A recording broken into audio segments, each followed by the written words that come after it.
영화보다 더 인상적인 현실 속 씬스틸러들 확실하게 세탁기에 돌려버리겠어요. 이상민, 양지열의 씬스틸러. 한 주 동안 정치권 화제의 인물을 만나보는 씬스틸러. 오늘도 이상민 크리에이터 그리고 양지열 변호사 나오셨습니다. 어서 오세요. 네, 반갑습니다. 안녕하세요. 네, 오늘 처음부터 등장을 해주신 이분이 이번 주에 씬스틸러였는데 실은 오늘 금요일 저녁 5시경에 나온 네. 최은순 씨 구속 때문에 급 씬스틸러가 바뀌는 듯한 느낌. 아니 근데 현직 대통령의 그 직계 존속인데 사실 배우자에 이런 일이 있네요, 진짜. 예. 근데 그것도 보면 재판부가 피고인이 주도적으로 범행했고 막대한 부동산 사익을 얻기 위한 수단으로 실행했으며 불법 정도와 그로 얻은 이익의 규모는 막대하다. 그러는 동안 피고인의 관련자와 회사는 피고인의 뜻에 따라 움직였다. 재범의 우려 있고 도주의 우려 있어서 법정 구속한다. 사실 나이도 연세도 많은 편인데 오죽했으면 재판부가 보기에는 굉장히 죄질이 좋지 않다라고 판단을 했다라는 건데. 참. 예. 네. 그러니까요. 근데 이제 이 사건은 사실은 기소 1심에서도 똑같이 1년을 받았는데 그때 1심 판사님이 검사 측에 왜 기소를 이것밖에 안 했어요? 왜 사문서 행사, 위조 사문서 행사는 기소 안 했어요? 목적이 다른 것 같은데 왜 이건 안 했어요? 성명하세요. 이렇게 여러 차례 물었던 사건이에요. 사실 그 과정에서 위조 문서를 하는 것도 드물긴 하지만 위조 문서가 법원에 제출되는 경우는 상상하기 어렵잖아요. 예, 그거는 유죄 받았어요. 예, 그거 100억만큼. 그러니까 죄질이 그만큼 판사가 예. 보기에도 근데 나머지 것들을 왜 기소 안 했냐 이렇게 꼭 집었던 거죠. 예, 위조한 문서를 법원에다가 민사소송 때 내가지고 자기가 돈 더 받으려고 그랬었던 거거든요. 그건 유죄 받았어요. 근데 나머지 사채업자들한테 잔고준면서 347억짜리 잔고준면서를 제시를 해서 돈을 빌렸던 거. 근데 그거는 위조만 했지 사채업자들한테 안 했다. 근데 1심 판사는 그 재판하다가 아니 돈 빌려준 사채업자들이 최은순 씨도 같이 했다고 하는데 왜 기소 안 해요? 왜 뭐 이런 콕콕 찝기도 했죠. 근데 끝까지 기소 안 했던 걸로 압니다. 저는 제가 아는 바로는 한 번 더 확인을 해보겠습니다. 그 부분은. 예. 자, 어쨌든 마지막 씬스틸러가 있었고요. 이번 주 내내 우리 국민들의 씬스틸러 중에 한 분이었던 아까 막 모셨던 홍준표 시장. 요즘 포구 골프 비판 무척 거셉니다. 홍 시장님 어떤 말씀 주시겠습니까? 안녕하십니까, 홍준표입니다. 내가 해명을 하겠슈요. 지난 15일 오전 대구 지역에는 비가 오지 않았고 11시 반경부터 1시간가량 운동했고 중간에 비가 와서 그것마저도 그만두고 돌아왔습니다. 주말 일정이고 하고 또 재난 대응 매뉴얼에도 위배된 일이 없었고 전국적으로 수해가 우려되는 상황에서 홍준표가 부적절했다. 이런 지적은 겸허하게 받아들이겠습니다. 수해로 상처 입은 모든 분들과 당원 동지 여러분께 죄송하다 내 사과를 드립니다. 근데 그 진짜 죄송하긴 한 거예요. 죄송합니다. 누구한테 죄송하신 죄송하다고 거예요? 말씀드렸습니다. 예, 참. 국민과 당원들께 죄송하다고 얘기를 했고요. 그런데 참. 근데 잘못한 건 없다고 하셨잖아요. 저 어떻게 얼치기 좌파 패널이 내 사과를 이렇게 호도하고 있어요. 사과 호도 중입니까? 예. 호도가잖아 뜻이. 하나 주세요. 근데 당 윤리위원회에서 징계 개시하기로 결정을 한 이후에 과하지옥이란 고사성어를 SNS에 홍 시장이 올리셨다가 또 지우셨더라고요. 그 죄는 미워해도 골프는 미워하지 마라. 이런 속담이 있어요. 속담입니까? 그렇죠. 과하지옥. 지금 가랑이를 기어가더라도 내 나중에는 큰 뜻이 펼칠 거다. 이런 뜻인데 홍신대장군이 한 말입니다. 홍신대장군. 한신이 아니고 한신이 아니에요. 홍씨였어요 그분이? 한동훈이 얘기하면 끝입니다. 아니, 제가 어디 참 방자하게 어떻게 저 패널이 말이야. 참나. 그 과하지옥이라는 게 이제 한신이 그 한초 군담에서 숨어 어떻게 보면 자기를 낮추고 살 때 동네 양아치 그 바지가랑이 아래를 기어 갔다. 뭐 이런 거는 이제 잠깐의 수모는 견디되 큰 뜻을 펼쳐야 된다. 그렇죠. 그렇기 때문에 정치인들은 큰 뜻을 위해서 한 번씩은 세탁기에 들어갔다 나와야 돼요. 아, 세탁기요? 그렇죠. 내는 이미 들어갔다 나왔습니다. 그래서 비 오는데 굳이 밖에 나가셨구나. 참 저기 보고만이 방자하게 아니 뭔 말을 했다고. 자꾸. 방자하게 짝이가 없어요. 근데 어제도 그렇고 이제 얘기 나오는 것들 보면 이 황정근 윤리위원장 국민의힘 이분이 이제 김기현 대표 픽이란 말이에요. 네. 굉장히 친하세요, 두 분이. 그래서 김기현 대표와 또 홍 시장 사이가 만만치 않죠. 아유 뭐 상임이면 또 뗀 것도 사실은 김기현 대표 의지가 강하게 작용을 했겠죠 전에도. 네. 그래가지고 지금 윤리 회의 분위기 심상치 않았다. 윤리위원들이 홍 시장을 확실히 혼내야 한다고 말한 것으로 알고 있다라고 국민의힘 관계자들이 얘기를 하고 있다고. 네, 참 입당 30년 만에 이런 꼴은 처음입니다. 네. 가만히 안 계셔도. 대선 후보 조용히 하세요. 그 방자하기 좀 마이크 꺼주세요. 저한테 물어보셨어요. 양변은 세탁기에 들어갈 필요가 있어요. 저 아침에 샤워하고 나왔어요. 그래서 예. 드럼 세탁기입니다. 예, 그래서 입당 30년 만에 내가 그 상임고문도 면직당하고 당대표도 했고 대선 후보도 했는데 내가 그 꼴은 참 처음 봅니다. 내가 이번에 조금 더 험한 거 당하실 수도 있을 것 같아요. 그건 내가 송구하게 사과를 드리겠습니다. 아니 그래도 왜냐면 제 심려를 생각에는 끼쳐드려서 뽀잉뽀잉입니다. 저렇게 잘 말씀하셨지만 봐주세요. 과지욕이라는 게 결국에는 아까 얘기했다시피 나중에 권력을 차지하잖아요. 예. 한신뿐만이 아니라 우리 역사적으로 흥선대원군도 비슷한 일을 그런 저 겪었는데 과도한 해석은 정말 과지욕, 그렇게 얘기를 과지욕, 방자기 짝이 없다. 했고 국민 여론상 네. 이번에 수해 때문에 사실 저희가 웃고 있긴 하지만 네네. 너무 안타까운 사고들이 그럼요. 많았습니다. 근데 예. 정치인들 특히 집권여당이나 정부에서도 책임지는 사람이 없다는 비난도 굉장히 거세거든요. 네. 누군가 하나는 이렇게 좀 보여줘야 될 그런 필요성도 있거든요. 근데 이게 이제 저는 이게 이제 윤리 징계는 경고, 당원권 정지, 탈당 권유, 제명 이런 게 있어요. 홍 시장님이 그 다 잘했다는 건 아닌데 저는 국민의힘이 먼저 이렇게 들여다봐야 될 사람은 사실은 김영환 지사나 청주시장이나 세종시 행복청장 등 실제로 재해 당시에 컨트롤 타워로서의 역할을 제대로 수행하지 못해서 사상자가 난 이 부분은 쏙 빼놓고 물론 뭐 정부에서 감찰을 하고 있다니까 그 이후에 할지는 모르겠는데 국민 정서를 확실히 건드리긴 했지만 국민 정서법만 고려해도 되는 건가? 뭐 홍 시장님 제가 편들어 드리는 건 아닙니다. 다만 형평성 차원에서 30년 만에 내 이런 사회자도 처음 봐요. 내 편드는 사람은 내 처음 몰라. 세탁기 형을 면제해 주겠어요. 제가 뭐 참. 편든 건 아닌데요. 근데 어쨌든 이게 좀 형평성에 문제 있는 거 아닌가라고 하는 생각이 하나 들고 그다음에 만약 진짜 중징계 탈당 권유나 제명 등의 중징계 나오면 홍 시장님 이거 어떻게 하죠? 내 그럴 리는 없다. 내 네. 그래 봅니다. 내 모진 수모를 당하면서도 지지난번에는 비리 비대위원장 내가 그 사람 코멘트는 안 하겠습니다. 그 사람 때문에 내가 복당이 안 됐어요. 아 김종모 씨. 참 그거 언급하지 말라니까. 예. 그런 순환에도 내가 극복하고 이겨내온 사람이에요. 네. 과지욕 잊지 마시길 바랍니다. 근데 네, 이번에는 네. 조금 더 험하게 당하실 것 같아요. 제 생각에는. 자꾸 그렇게 아니, 근데 예상이 여자떼기 그렇다면 없게 대고 넘어오지 마라. 더워서 못 가요 참 요즘.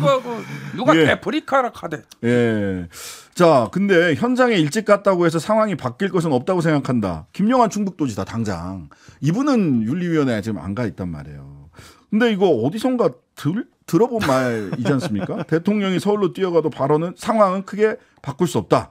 대통령실 관계자가 했던 발언에서 주어만 바꾸면 똑같은데 대통령님 이거 그럼 이거 어떻게 되는 겁니까? 김영환 지사는. 이런 식으로 그 소모적 정쟁은 하시지 않는 게 좋을 것 같습니다. 어. 제가 일하는 모든 것이 The buck stops here. 상황실이고 집무실 아니겠습니까? 제가 뭐 간다고 해서 뭐 현실을 바꿀 수나 있습니까? 중대본 내서 그 화상회의 했고 또 가용자원을 정말 총동원해라 이렇게 지시도 했는데 더 이상 뭘 합니까? 나 참 그 어이가 없네. 저렇게 말씀하시는데 김영환 지사를 어떻게 책임을 물어요? 아니 뭐 급한 일이 있었겠죠. 뭐 댐에다가 나 참 그 계산댐. 예, 어제 팩트 체크 해보니까 출발하시기 전에 괴상점 원류는 끝났다고 하더라고요. 거긴 상황이 맞아요. 종료되는 시점이었어요. 아니 그 SNS가 잘 안 됐나 보지 그 소통이 그러면. SNS로. 우리 김영환 지사 무슨 죄가 있습니까? 그런가요? 참 그. 알겠습니다. 자, 다음 씬 스틸러로 넘어가 보겠습니다. 이화영 전 경기도 평화부지사 최근에 검찰 조사에서 이재명 당시 경기도지사에게 방북 비용 대납 요청을 쌍방울에 했다. 쌍방울에다가 이거를 내가 보고했다. 네. 라고 진술했다. 라고 검찰발 기사가 이게 몇 번을 라고가 넘어오는지 모르겠는데 근데 오늘 MBC에서 단독 보도를 했습니다. 자필 이화영 전 지사의 자필 편지가 그런 내용이 없었다라는 내용으로 보도를 했죠. 자필 조사를 통해서 언론에 그렇게 나왔는데 실제로 이재명 대표에게 보고한 바도 없고 그와 관련해서 북한 얘기를 잠깐 언급은 했지만 그냥 그 사실 좋게 좀 풀어달라는 얘기로 그냥 갑작스럽게 생각나서 한 거지 뭘가 계획적인 것도 아니었고 네. 더더군다나 돈과 관련지어서 얘기한 건 없다는 식으로 말씀하셨죠. 그러니까 북한과 비즈니스를 하면서 이 지사 방북도 신경 써 주면 좋겠다. 이런 정도 취지를 다른 자리에서 우연치 않게 김성태 쌍방울 전 회장에게 얘기를 한 적은 있다. 비용 대납은 아예 얘기 안 했다는 거죠. 중요한 게. 자, 이거 참 그랬더니 또 검찰은 무슨 소리냐. 이화영 전 부지사의 이 자필 편지는 사실과 다르다. 아니 근데 라고 또 얘기를 했어요. 이화영 지사의 말이 바뀌었다라고 얘기했는데 이화영 지사가 얘기하는데 사실과 다르다라고 하면 이게 어떻게 되는 거죠? 그러니까 뭐 어느 말을 믿어야 되냐로 이렇게 혼돈에 빠졌어요. 그러면. 검찰발 기사는 이화영 지사가 말을 바꿨다는 건데 이화영 지사가 나는 그런 말 한 적이 없다고 했더니 사실이 그게 아니다라고 하면 이게 그러니까요. 어쨌든 검찰은 그렇게 얘기를 했습니다. 이화영 지사가 취지는 이화영 지사의 자필 편지가 거짓말이다라고 하는 취지예요. 우리 앞에서는 그렇게 얘기 안 했잖아. 라는 취지로 검찰에서는 이야기를 했는데 이재명 대표님 요거 어떻게 지금 보고 계세요? 예, 사실 우리나라 그 문학이 굉장히 수준이 높지 않습니까? 근데 창작 완성도가 검찰은 너무 낮습니다. 예, 성공한 소설가가 되기는 틀린 것 같다 이런 생각이 들고 정권의 지지율이 많이 떨어진 것 같습니다. 그래서 검찰이 수사를 해야 되는데 자꾸 정치를 하고 있는 게 아닌가 이런 생각이 들고 또 계속해서 신작 소설이 나오고 있지 않습니까? 근데 저번에 변호사비 대납 소설 이거 망했잖아요. 망했으면 안 해야죠.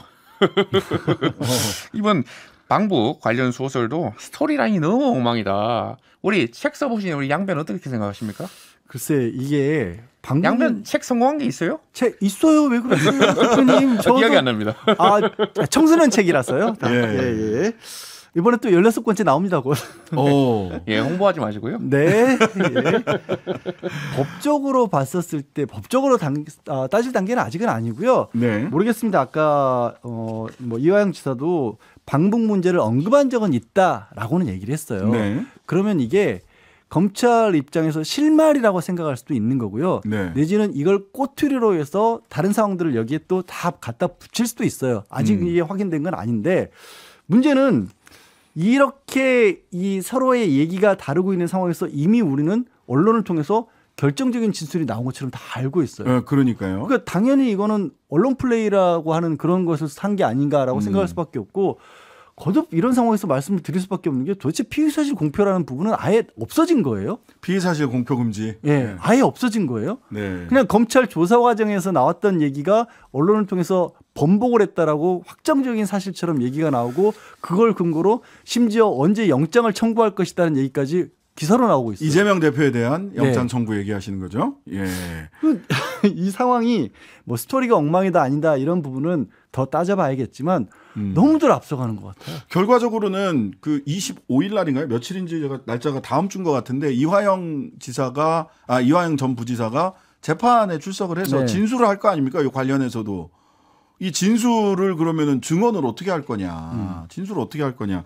관심 사안이 될 것 같은데 한 장관님 이화영 지사는 그거 아니다. 검찰발이다. 말하자면 검찰발 언론 플레이 아니냐. 이제 이런 취지인 거죠. 그렇죠. 그다음에 이재명 대표는 야 이거 스토리라인 너무 엉망이다. 이렇게 얘기를 하는데 법무부 장관으로서 어떤 말씀 주시겠습니까? 예, 지금 저한테 물으시는 건가요? 네. 예, 수사받는 정치인이 과장되고 과도한 발언하는 것은 자주 있는다고 보고요. 사법 시스템 안에서 대응하시면 된다. 이렇게 보고 있습니다. 근데 원칙적인 얘기긴 맞아요. 네, 그 얘기 맞는 얘기입니다. 네, 근데 이재명 대표 수사에 관련해서 모두 문재인 정권에서 시작된 건 다 알고 계시죠? 네? 네? 예, 네. 일단 말씀드렸습니다. 네. 차차 지켜보시죠. 문재인 정권에서 시작했는데 그 검찰은 윤재인 정권하고 각을 세우고 있었던 때 아닌가요? 어찌됐든. 예. 저한테 질문하지 말라는 말입니다. 네. 안 여쭐게요, 더 이상. 네네. 자. 그래서 아까 말씀하셨던 듯이 민주당에서는 불체포 특권 포기를 당론으로 뭐 정당한 영장 청구라면이라는 전제가 붙어 있기는 합니다만 또 이재명 대표는 개인적으로 당 대표 교섭단체 대표 연설을 하면서 뭐 본인이 직접적으로 다 응하겠다라고 다 응하겠다 이렇게 얘기를 해서 8월 구속영장 청구설 뭐 이런 얘기까지 나오고 있는데 이재명 대표님 벌써 이게 8월 영장 청구설이 나온다는 게 사실 조금 앞서 나가고 있는 건 맞습니다. 사법 시스템 안에서는 어떻게 영장 청구하면 8월 달, 9월 달 영장 청구하면 어떻게 하실 영장 겁니까? 문제보다도 지금 네. 민생이 정말 심각합니다. 정말 생활 필수품이 없어서 정말 고생하신 분 많은데 그분들 신경 먼저 쓰겠습니다. 한동훈 장관님, 그럼 이거 8월에 영장 청구하는 겁니까? 그때는 회기가 아니라서 그냥 바로 법정으로 가는 거고 9월에 영장 청구를 하면 그때는 정기국회 회기니까 일부러 그때를 뭐 노릴 것이다는 얘기까지도 나와 있어요. 일부러 9월에 할 거다? 8월이 아니라 언제 치는 겁니까? 저는 그런 말씀을 드린 적이 없고요. 예. 팩트로 입각해서 말씀해 주시면 고맙겠습니다. 근데 차차 지켜봐 주시면 되겠습니다. 저는 이 사건 보도될 때마다 네. 처음부터 한 가지 제일 뭐 좀 의아한 게 네. 뭐 뇌물이 됐든 제3자 뇌물이 됐든 어쨌든 북한이 돈 받은 게 이재명 대표한테 뇌물이 된다는 거잖아요. 제3자 뇌물이었어요. 네. 예, 맞습니다. 네. 이번에 직접 뇌물도 검토를 한대요. 직접 뇌물을 어떻게 하죠? 모르겠어요. 법리상으로 잘 모르겠는데. 근데 어쨌든 문제는 중요한 거는 받은 사람은 북한이거든요. 받은 쪽은. 그 누구를 불러다가 이걸 확인을 해야 돼요? 돈 받았어? 이거를? 아니 그 받았다는 걸 확인도 안 되는데 이게 어떻게 이게 이제 제3자 뇌물이라는 게 뭔지를 잠깐 설명을 해주셔야 될 것 같아요. 아니, 그러니까 원래 정상적으로 하면 제가 신장식 변호사한테 잘 보이고 싶어서 신 변호사한테 돈을 줘야 되는데 그렇죠. 남들 보는 눈이 있으니까 네. 그냥 이상민 씨한테 돈을 싹 찔러주고 나면 문제는 나중에 해결은 신장식 변호사가 저한테 이제 특혜를 주는 거죠. 그리고 나중에 어떻게 하는지는 둘이 이제 신 변호사랑 이상민 씨랑 둘이 주고 받는 거고. 그렇죠. 예, 그럼 여기서는 쌍방울이 이재명 대표에게 잘 보이고 싶어서 북한한테 돈을 줬다. 근데 북한한테 물어는 봐야 될 것 같은데. 참고인 조사해야 되는데 아니면 제3자 뇌물죄 공범인데 그런 거 아니에요? 뇌물수수 공범이잖아요. 그렇게 해야 되죠. 예. 어떡하지? 아니 그 전에 제3자 뇌물 그 곽상도 아들 이런 부분도 제3자 뇌물로 기소 안 했다 이제 이런 게 있었잖아요. 그렇죠. 근데 이제 아예 이제 경제공동체로 그쪽을 묻겠다라고 하는데 북한하고 또 이재명 대표를 공동체로 묻기도 경제공동체로 묶을 수는 없는데 직접 뇌물은 도대체 어떻게 되는 건지 저도 잘 모르겠네. 아니 기사가 그렇게 나와요. 심지어. 제3자 뇌물죄를 뇌물죄라고 그냥 잘 모르고 쓰신 거 아닌가? 아니에요. 제3자 뇌물죄 대신 직접 뇌물죄를 선택할 수도 있다라고 기사가 나와요. 그러면은 북한이랑 이재명 대표랑 경제 공동체라는 얘기인데. 그건 뭐 어쨌든 좀 더 봐야 될 것 같아요. 정말 모르겠습니다. 도대체 북한과 이재명이 경제 공동체다. 신스틸러 오늘은 여기까지 하겠습니다. 지금까지 이상민 크리에이터 양지열 변호사였습니다. 두 분 감사합니다. 고맙습니다. 고맙습니다. 갑자기 마지막에 나오셨어. 하루 종일 기다려지는 진짜 시사. 평일 저녁 6시 5분 신장식의 뉴스 하이킥.